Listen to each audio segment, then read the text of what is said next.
मी विकासासाठी शिवसेनेमध्ये गेलो. शिंदेंच्या सेनेमध्ये पक्षप्रवेश केल्यानंतर संजय देशमुखांचं वक्तव्य आहे. संजय राठोड आणि मी सोबत मिळून काम करू असं देशमुखांनी म्हटलंय.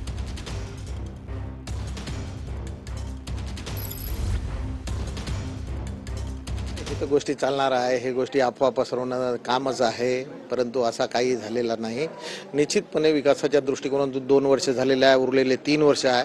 लोकांनी आमच्याकडून कोणत्याही प्रकारची अपेक्षा न करता प्रामाणिकपणे लोकांनी मतदान केलं.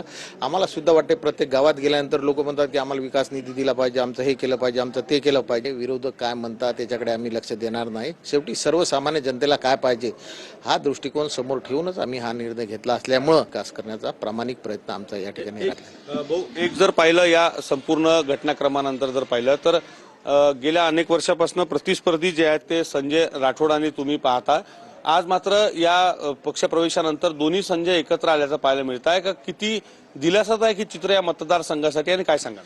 मी हा निर्णय घेत असताना सुद्धा त्यांना सुद्धा आम्ही विश्वासात घेतलेला आहे. त्यांनी सुद्धा सांगितलेलं आहे की आपण मिळून या ठिकाणी काम करू आणि चांगलं काम करू. सर्व जाती धर्माच्या लोकांना आपण या ठिकाणी न्याय देऊ अशी भूमिका आमची आहे. कॅमेरामन सचिन सयामसह विवेक गावंडे, टीव्ही मराठी, दिग्रस, यवतमाळ.